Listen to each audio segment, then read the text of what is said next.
नमस्कार दोस्तों, आज हम ग्वालियर के रेलवे स्टेशन के बस स्टैंड तिराहे के पास खड़े हुए हैं, जिसे आमतौर पर बोलचाल की भाषा में स्टेशन बजरिया कहा जाता है। ये हिस्सा बस स्टैंड तिराहे से शुरू होता है और शास्त्री ब्रिज की शुरुआत तक जाता है। इस हिस्से की शुरुआत डीबी मॉल से होती है और कुछ दुकानों का सिलसिला चलता है और इसका अंत राष्ट्रीय स्तर की एनसीसी एकेडमी के साथ होता है। यहाँ सामने जो दुकानें बनी हुई आप देख रहे हैं, इन दुकानों का निर्माण मध्य प्रदेश हाउसिंग बोर्ड ने 1978 यानी 1978 में कराया था। कुल मिलाकर ये 73 दुकानें हैं और बीच में स्टेशन से आने के लिए रास्ता दिया गया है।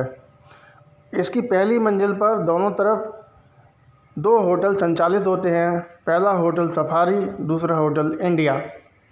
यहाँ आप देख पा रहे हैं वो रास्ता जो स्टेशन से बाहर आने के लिए प्रयोग में लाया जाता है। रेलवे स्टेशन पर यात्रियों की बढ़ती हुई संख्या, अतिक्रमण और अधिकारियों की लापरवाह मेंटेनेंस की वजह से स्टेशन से बाहर आने का ये रास्ता अब काफ़ी सकरा और संकुचित हो चुका है। यहाँ तक कि शास्त्री ब्रिज से बस स्टैंड को जोड़ने वाली ये सड़क भी बढ़ते ट्रैफिक की वजह से और बढ़ते हुए अतिक्रमण की वजह से अब काफ़ी सकरी महसूस होने लगी है। आए दिन लगने वाले जाम की वजह से झगड़े और तनाव बढ़ते हैं और साथ ही साथ पर्यावरण प्रदूषण पर भी विपरीत असर पड़ता है। दोस्तों, जैसा कि आप जानते हैं कि इन दिनों ग्वालियर रेलवे स्टेशन पर रीडेवलपमेंट का काम चल रहा है और इस पर सैकड़ों करोड़ रुपए खर्च किए जा रहे हैं।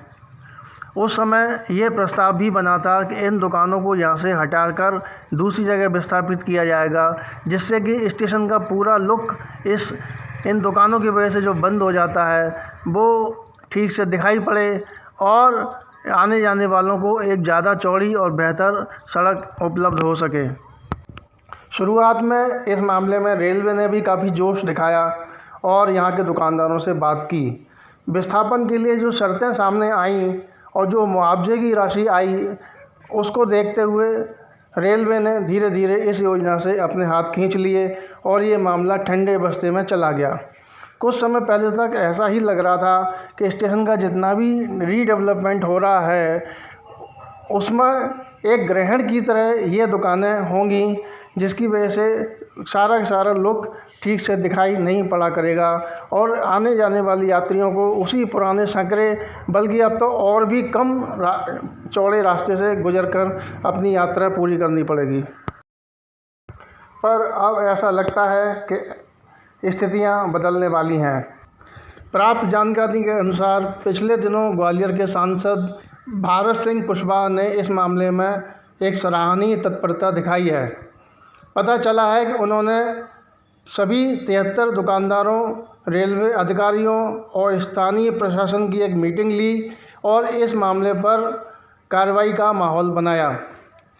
प्राप्त जानकारी के अनुसार सभी 73 दुकानदारों को इस बात के लिए सहमत किया गया कि वो विस्थापित होने के लिए तैयार हो जाएं। दोस्तों, इस बारे में दुकानदारों को 3 ऑप्शन दिए गए हैं। एग्रीकल्चर कॉलेज के सामने, रेस कोर्स रोड पर या बस स्टैंड की तरफ 3 जगह हैं जिनमें से जो वो तय करेंगे उस हिसाब से वहाँ पर दुकानें बनाकर दी जाएंगी। इस बारे में त्वरित और प्रभावी कार्रवाई करने के लिए एक विशेष कमेटी का भी गठन किया गया है।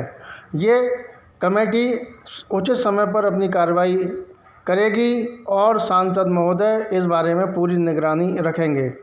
इस प्रक्रिया से लोगों के मन में ये आशा जग गई है कि स्टेशन जाने के लिए उन्हें एक चौड़ा और बेहतर रास्ता मिल पाएगा और स्टेशन पर जो पुनर्विकास का काम हो रहा है उसका एक बेहतरीन लुक भी लोगों को देखने के लिए मुख्य मार्ग से ही मिल जाया करेगा।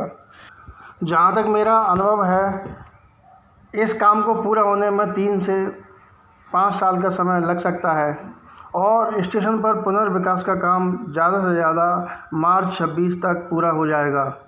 तो कुछ समय तो स्टेशन का लुक इन दुकानों के द्वारा कवर बना रहेगा, लेकिन आगे उम्मीद जग गई है कि ये दुकानें हटने के बाद यात्रियों को एक बेहतर सड़क और बेहतरीन लुक ज़रूर देखने के लिए मिलेगा।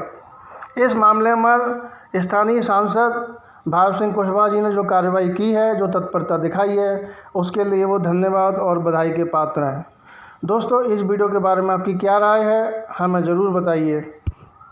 इसी तरह के जानकारी वाले वीडियो लेकर हम जल्दी ही आपकी सेवा में फिर उपस्थित होंगे। तब तक के लिए हमें आज्ञा दीजिए। नमस्कार।